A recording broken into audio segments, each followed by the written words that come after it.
Bada bing, bada boom, another day. Another 50 cents. Happy Tuesday, LinkedIn. Good morning. Welcome to Wake Up with AI, Wake up! the podcast where human powered meets AI assisted. Here with Nick and George today. How you guys doing, man? Doing well.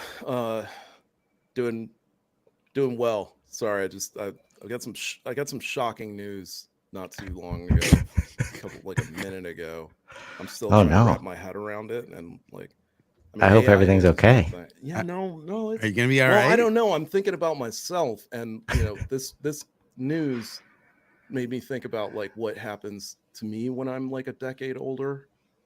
But it's a thing for another time. But I'm doing Man, that's crazy to think about right now. What's going to be what's going to be happening in 10 years, especially if we don't wake up right now. Yeah, not only with us, but with the world, and with this idea of AI and assistance. And I don't know, maybe I've always been part AI and I just don't know it. Maybe that's why Nick at 53, I look like I'm 43. I don't know what's going on there, but this guy over here found the fountain of youth. Didn't want well to tell done. anybody about it. Well done. Either way.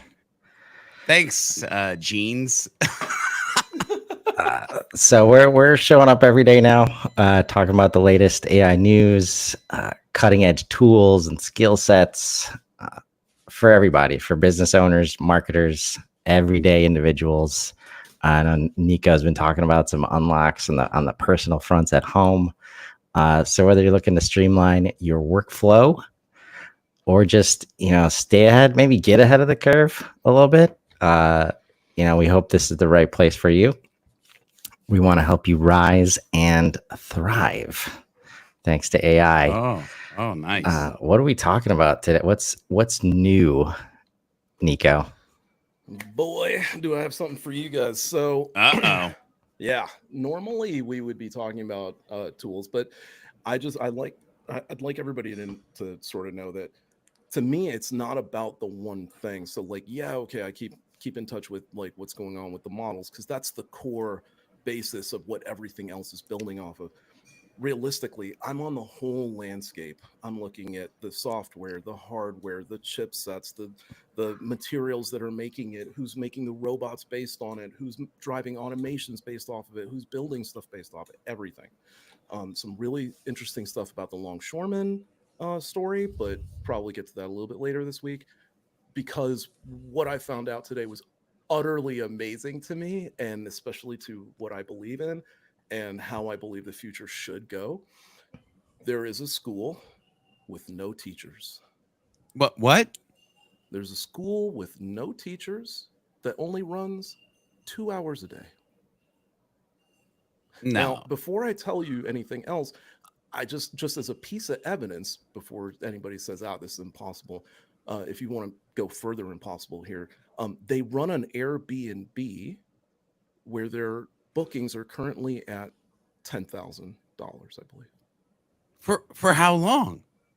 I'm not even sure how long it's booked out, but they run their own Airbnb. So this school has no teachers. It's all run by AI. AI is the only thing via iPads and computer interface that is teaching them. And it is doing the one thing I have wanted to see so badly in school my entire life: Socratic method. These kids are learning how to put furniture together. They're learning how to cook their own food. They're learning arithmetic, but they're learning it through how to pay bills and how to make money and how to start a business, because that's the math that is important for everyday life, right? You don't need I don't know anybody that's running a law firm that needs calculus, unless you're running a law firm that deals with, specifically with numbers. Maybe you do something with property tax, and it's good to know calculus. You do things a little bit faster. I don't know anybody that needs quantum mathematics for that, though. I don't know a doctor that needs calculus. That's light work. You know what I mean? I do that on a Tuesday. So this thing, and so okay, no teachers, or the kids just running around amok. No, there's I forget what they call them, but there's basically supervisors who are there with the kids, but they're just parents, basically. They're not teachers. They're not required to be teachers. They are actually encouraged not to try to teach the kids. They are only encouraged to help them to interface with the generative AI. It seems like this is a terrible thing. There's plenty of people who have said, oh, too much exposure will make it worse. Again, these kids are at school 2 hours a day, right? And they are doing things that I have never seen in other high schools, ever. This one girl was showing off how she was using generative AI to do what? Turn around and create a mobile app that is a generative mobile app to give you advice on dating. Oh, remember that whole thing about we all need that. Need to learn to code. We have to go learn how to. We got to pay $2,000 go learn Python and take all these coding courses and all that kind of stuff. Really? Because a high school kid just developed their own generative AI app mobile on their phone, and I guarantee you they don't know the first thing about coding mobile apps. Right. So, newsflash: this went from possibly a 30-minute podcast to a 3-hour podcast. Because here's the deal: like, first of all, I acted like I was shocked, but I'm not shocked. And Nico, I'm going to tell you this: I'm actually kind of excited because. And listen, you can send the hate mail, George at georgebthomas.com. Feel free. But the educational system is broken. It has been broken for years. It is outputting things that we don't need anymore. We do not need more people on a manufacturing line. We do not need people who can retain information long enough before they clock out. And so when I hear you talk about that, I'm like, oh, you mean it's a school that's going to create people that we need in the future that can actually think for themselves, that are creative, that like have this. By the way, we didn't combine this. We didn't know we were going to do this, but today's skill is AI literacy. You mean they're going to have AI literacy and know how to actually live in a world where they're going to have these assistants to do the things that they're going to do? You mean they're going to spend less time wasted inside of a homeroom classroom and a lunch period, and they'll actually be able to do real shit in the world? Oh, okay. I think I'm down for that. This is one of those things where, where there's fear of this stuff. It's because change is hard and we're comfortable in the old ways and we don't know what the future holds. Since not everybody's like that, we have powerful tools now available to us to make things like this happen. Mm-hmm. This is where you take out all of those subjective biases, and things like AI can help you design, curriculums. And like if we tell it, hey, we think kids are going to have to know about this and this and this when they grow up, because we never had that. It's going to design a curriculum that teaches you math through entrepreneurship. Right. Let me give you a real world example of this. First of all, one of the things that I do is I go to bed a master. I wake up as a student. I'm always learning. I have to have that mindset. And we do this other podcast called Beyond Your Default. And Liz, my co-host, was like, hey, I want to do an episode on happiness paradox. And I was like, sweet. I don't know what that is. So over the weekend, I literally grabbed my GPT voice assistant that talks to you. And I'm in my backyard on my back porch going, tell me what the happiness paradox is. Why is the happiness paradox important or not important to a human's life? Oh, you just mentioned this thing. How does that actually affect if we're rooted in these 4 things? Oh, so if that's true, then why does this happen? And I had an hour-long conversation where I was learning about something that I wanted to know more so that I could turn around and actually do a podcast where we are educating people on our thoughts on the topic.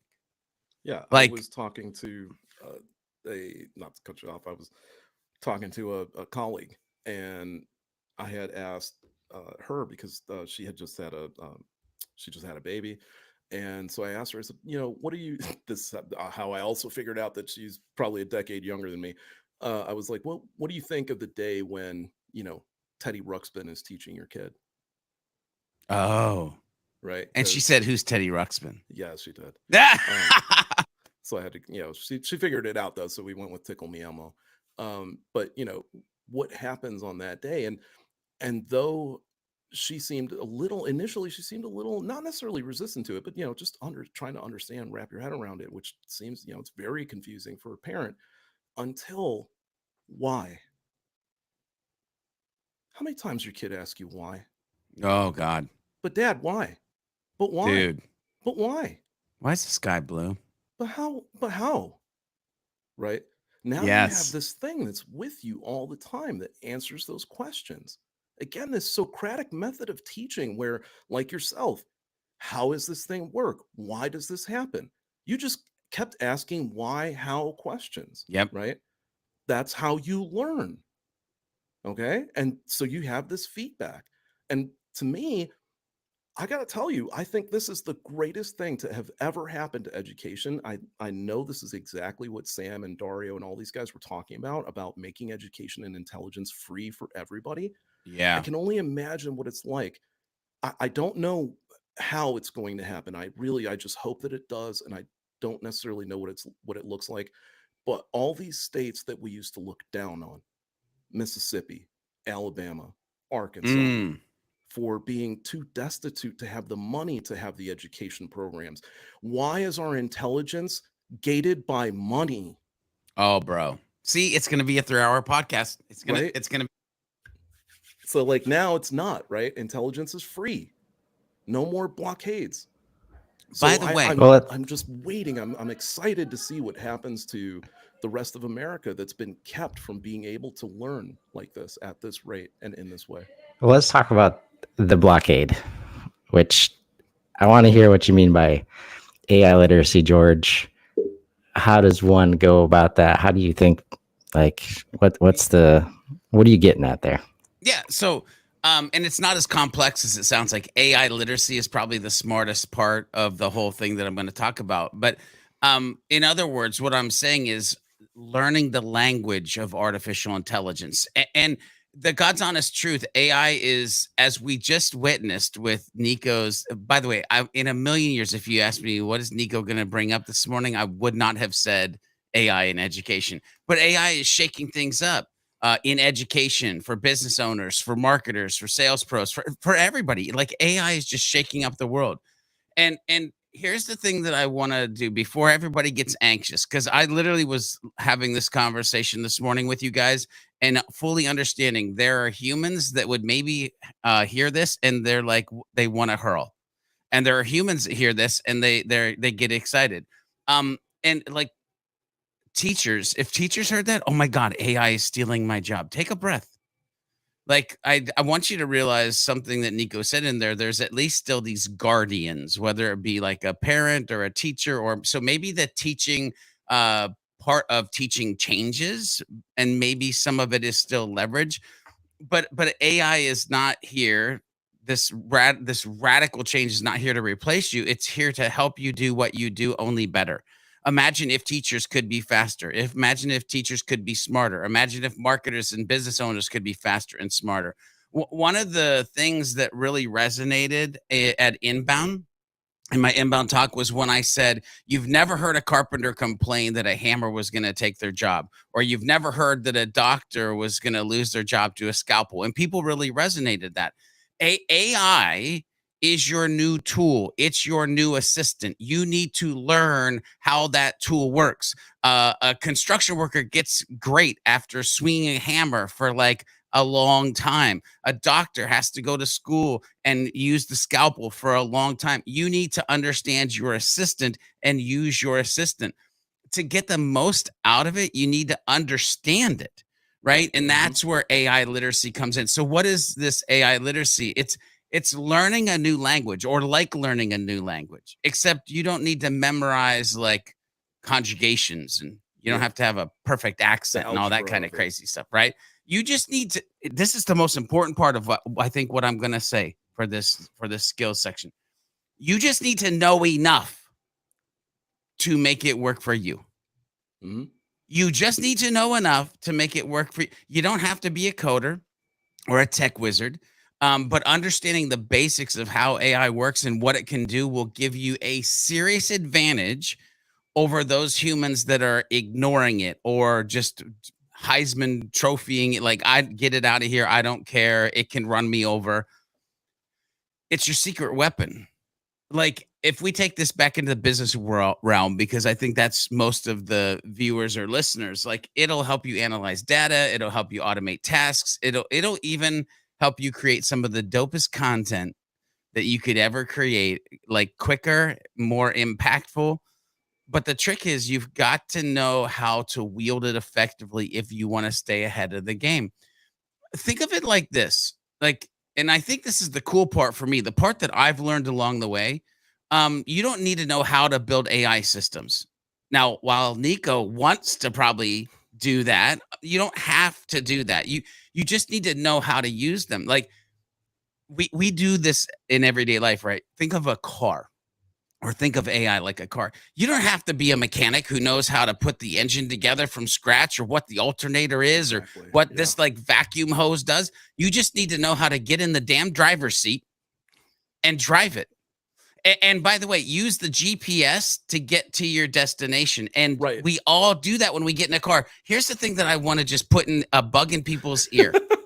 When I say you never look up directions anymore. Oh my God. I don't know where I am unless I do my GPS. But here's what I want you to think about AI and AI literacy. Great prompted suggestions. How can we make this better? Can you write a prompt for me then? Like, the power of questions in real life is a thing. The power of questions with your AI assistant is a real thing. So you have to practice, you have to ask questions. But I want to get practical for a second, because, like, say you're a marketer, AI can help you figure out which content is getting the most traction with the audience, segments. You can start to segment it more, create it more in depth, and people will start to vibe with your message. But then it can also, like, you can adjust the strategy based on those insights because of your assistant. Again, you can adjust the strategy. You are in the driver's seat. It is assisting you. Sales, you can sift through data all day. Why? AI can sift through data and tell you which prospects are most likely to convert way faster. Yep. Right? AI can serve up the insights, but you've got to be the one to take action and close the deal. It's all about teamwork. Here's the funny part. I know I'm talking about AI literacy, but there are so many humans out there that can't even work with the human teams. Mm-hmm. You're going to have a problem. Yep. You're going to have a problem. Like, if you don't work well, if you don't play well with others right now, the world that we are moving in, when it's like you and AI side by side, AI is your sidekick. Yeah. You're in trouble. All right. So here's the thing. 3 things. 1, take time to learn the basics. Spend a little time watching some intro videos, listen to this podcast, whatever. Read some articles. 2, pick up a freaking AI tool and start using it day to day. Yep. Like, you don't have to use them all. You don't have to get overwhelmed. 1, the idea here is pick one and get comfortable with it. Pick another one, get comfortable with it. I literally have a backup to the main tool I use. Like, if that tool goes down, because we live in a world where the internet and tech goes down, I have a backup that I'm comfortable with using as well. 3rd thing I'm going to say is stay curious. Listen to this podcast, read articles, subscribe to newsletters. Like, the more you know, the more you can use AI to make your work life not just easier, but better. Yep. Like, and by the way, that's what Nico was talking about, is like education better. Yep. Business better. Marketing better. Wake up. So I saved what I think is sort of the best parts, which speaks to exactly what George was saying, for last. In this whole cusp of this new educational method, the one thing that they did that was not AI assisted was rejection practice. The practice of being rejected by somebody for an idea, for a thought, for an opinion, for whatever it is, because the models are not, they're designed, they're engineered to not do that. They're engineered to only help us. They're not engineered to necessarily represent a simulated situation like that. I'm sure that with enough prompting, you could maybe get it to do something similar to it, but not in the way that a human would, not with the same type of human reaction. Empathy. So to your point, right. Well, I don't want to go, or lack thereof. I don't want to go back there because yeah, I could have debated you two on stage for a while about the empathy thing. Because me and my wife got into that as well, but I don't want to get into it. Philosophy goes on forever. That's another episode. Yeah.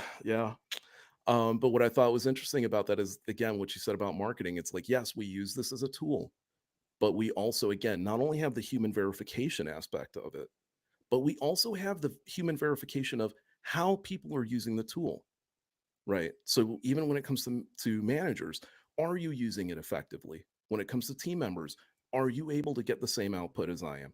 How are we working together in order to do this? How is each team member maximizing along the way, right? And then on top of which, again, monitoring output from all different angles. Hey, is this prompt from this model as good as this prompt from this other model, as good as this one from this other model? There's still a lot of testing that needs to go on, a lot of fine tuning that needs to go on.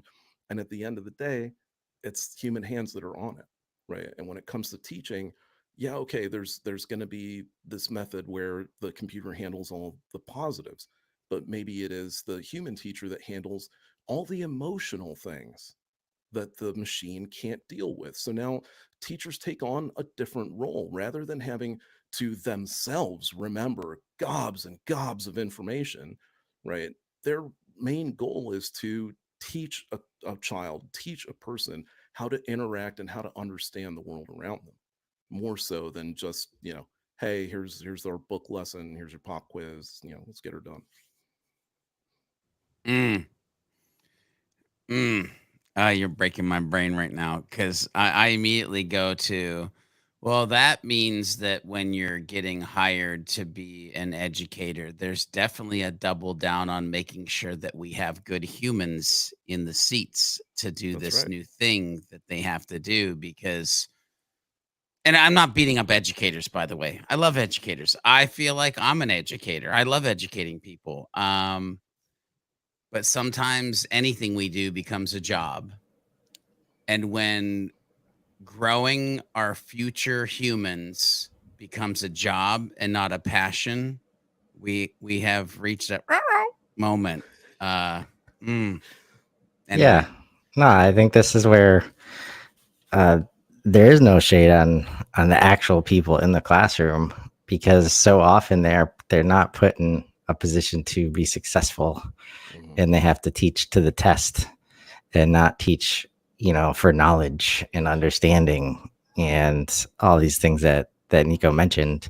And that's not dissimilar from what we always talk about inside of orgs. Like, how do we put people in a position to be successful? And when you describe that, Nico, I was thinking, like, it puts us, if we rely on AI for all these other, like, more objective, where it's like proven over and over that, positive reinforcement has all these effects, like, but there's still that emotional understanding in the moment that's required. It puts us in the position to always be present. Yep. Because that's the part, as long as we're dealing with other human beings, like, that's the caveat here. There will be moments in the future where you might be interacting with a robot and this becomes less important. But, like, if you're in the deal room trying to close a sale, and let's say you've got AI right there, helping you, and then it comes to light that, the CEO knows the brother of the organization that you're trying to close, right? It's not going to be able to pick up on that. You'll be able to use it once you identify that scenario. It's like, oh, it's like basically this is a subjective thing that was just added into this conversation. So we need to handle this differently. Now you can get help with that. But this identification of, oh, this is different right now because of some emotion or some new human has come into play. Like that's where we miss that stuff when we're the ones having to write all the notes and constantly think of everything that's going on. We miss those nuances. And if we can kind of unload that mental load, right, we are in a position to be like as successful as possible. So it's funny, Chris. It's funny that you mentioned this because I had a AI consulting hour with a person 5 days ago. Anyway, doesn't matter. One of the questions they had was meeting assistants, AI assistants for meetings. And I was talking to them about the platform that I use. And I said, the biggest thing that you need to understand is it'll take you from being a note taker to being a navigator in your meetings. And the light bulb moment, the brain explosion of like, you mean I can actually be who I've always wanted to be on my calls instead of jotting down notes the entire time was like, you could tell in that alone, in that time frame, like we had freed a human to actually be the human they wanted to be because they were going to have a new assistant that could take notes for them. Yeah. And in those moments, like that doesn't mean you can't take notes. Like you sure as hell should note down the most insightful things that pop up. And then after the conversation, start confirming with the AI that it also thinks it's insightful or why it's insightful. And just like, it's still learning too. Like it's the best learning. Like it's way better at learning than we are, honestly. And when you get that loop going, man, that's the powerful thing. And but with this more than anything else, like there's no prompting course. There might be some like workshops you can do where you're the one like doing it. But if you're not the one using this, like I think back to when I always talked to my mom about Google and why I was good at it. Right. I was literally like, whatever is in my head, I just put that question into Google exactly word for word. Like that's how I got good at it. It's the same thing with these tools. Like if you don't know where to start, just whatever is on your mind at the moment, just put it in there, see the response, react. Like, have a conversation. Chris, it's funny because sometimes I've thought about like I need to change my job title to like pro Googler. Like what are you? I'm a pro Googler. Because it's like for years, and I told Dan Moyle this, like when I worked at Impulse Creative, dude, you don't need to know everything. You need to know how to find where everything is. Right. With AI, that is so much easier to like be able to find where everything is quicker. Mm-hmm. And anyway, if you were a great Googler, if you were a great communicator, if you were great with playing with others, you are positioned to be dope in this new world that we're entering. I want to, since we only have a minute left, that's perfect timing because I'm gonna leave George with this, and I'm sure that I will have a separate side conversation. But in the realm of empathy, good sir, here we go. There was a study that was done where patients at a hospital were given, the same treatment essentially, but some of them had a real human bedside doctor and the others had Dr. GPT. And Dr. GPT way outperformed the human doctor when it came to bedside manner. Because to your point, when you think about it, Dr. GPT is never tired, is never annoyed, is never angry, doesn't have some issues going on at home that they're bringing into the workplace, is never complacent, loves their job, loves helping people, and is always happy and excited every single day. Can't replace that. Who wouldn't want to wake up with a tool like that? Right. Well, that's the thing. The technology's here, and it's up to you to use it to your advantage. Like, we're all sitting here and we're like, AI's the future. Like, AI might be the future, but we need to not forget that even though we've kind of like exploded the educational field this morning and exploded the medical field this morning, we can't forget humans, good humans who are leveraging it. That's the real magic behind it all. But what do we need those humans to do, Nico? We need them to oversee. We need them for oversight. And we need them to wake up. With AI. Yes, sir. Yes. All right. We'll catch everybody tomorrow. Peace out. Yes.